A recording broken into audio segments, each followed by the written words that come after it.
सीधा रुक करते हैं, अमित कुमार मेरे सहयोगी जुड़ रहे हैं। अमित, सवाल ये भी है कि अगर अमित शाह अहमदाबाद जाकर के ये कह रहे हैं कि हमारे पास 250 से 200 आतंकी हमने मार गिराए हैं, तो कोई ना कोई इसके पीछे आधार होगा, और अगर आधार है, सरकार के पास प्रूफ है, तो फिर ये इतने जो इल्जाम लग रहे हैं, आरोप प्रत्यारोप हो रहा है, ये मौका क्यों दे रही है सरकार? प्रूफ सामने क्यों नहीं रखा जाता, या रखा जाएगा तो फिर इसमें देर क्यों?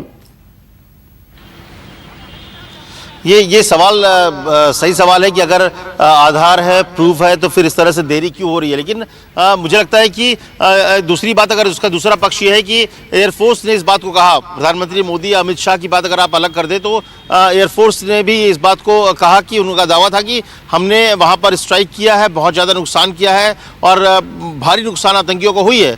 तो ऐसे में भी सवाल खड़े हो रहे हैं। तो मुझे लगता है कि इस पूरे मामले को पॉलिटिसाइज किस तरह से किया जा रहा है, चाहे आप इसे कह सकते हैं कि या तो सत्ता पक्ष कर रहा है अपने हिसाब से, विपक्ष कर रहा है, लेकिन कुल मिला के इसका जमकर राजनीतिकरण हो रहा है। अगर आपको याद हो, जो सर्जिकल स्ट्राइक 1 हुआ था, उसके बाद भी काफी लंबे समय तक ये बात उठने लगी थी, सवाल उठने लगे थे, और इसके बाद एक सर्टेन टाइम के बाद भारत सरकार की तरफ से वो बाकायदा रिलीज किया गया, वीडियो फुटेज रिलीज किए गए थे जो सर्जिकल स्ट्राइक के दौरान हमले हुए थे, जो टेरर कैंप को खत्म किया गया था। और मुझे लगता है कि इस बार भी इस तरह की वीडियो रिलीज होंगे, लेकिन उसका किस समय इस्तेमाल करना है, कैसे करना है, और निश्चित तौर पर चुनाव से ठीक पहले उसका इस्तेमाल होगा। आप इससे चाहे राजनीतिकरण करने की बात करें, लेकिन तमाम तरह की बातें तो सामने आ ही रही है, चाहे सत्ता पक्ष की तरफ से हो, प्रधानमंत्री से लेकर तमाम लोग दावे करने लग रहे हैं। अमित शाह ने दावा किया है। अमित, बने रहिए आप हमारे साथ। कांग्रेस नेता मीम अफजल साहब इस वक्त हमारे साथ जुड़ गए हैं, उनका रुख कर लेते हैं।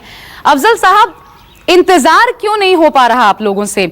आपने पहले भी सर्जिकल स्ट्राइक देखी थी, थोड़े वक्त बाद प्रूफ सामने आए थे, भरोसा क्यों नहीं कर रहे आप कि सरकार ने वाकई एयर स्ट्राइक में हमने एक बड़ा घातक हमला किया, लगभग 250 से 300 आतंकी मारे गए? आपके ना भरोसा करने की वजह क्या है? देखिए, एसएस अहलुवालिया सरकार में मिनिस्टर हैं। कल पहले उन्होंने एक बयान दिया और उसके बाद दोबारा से उसकी सफाई भी पेश की। और इस सरकार ने, प्रधानमंत्री जी ने और अमित शाह जी ने कहीं भी नहीं बताया कि कितने लोग मारे गए या नहीं मारे गए।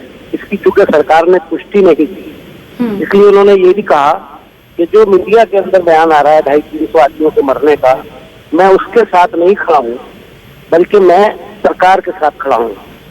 अब अमित शाह साहब का बयान कल आया है कि 250 लोग वहां पर मारा गया। तो अमित शाह सही कह रहे हैं, अहलुवालिया भी सही कह रहे हैं, प्राइम मिनिस्टर सही कह रहे हैं, कौन सही कह रहा है?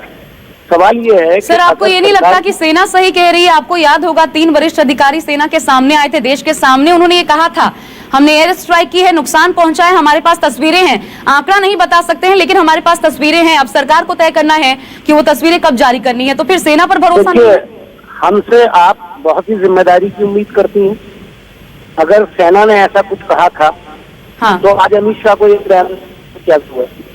सवाल उनसे होना चाहिए क्योंकि वो सरकार में बैठे हैं। नहीं सर, सवाल इसलिए दरअसल क्योंकि आप तो कयासों पर सवाल उठा रहे हैं ना, आप तो कयास लगा रहे हैं, आपके पास कोई प्रूफ है?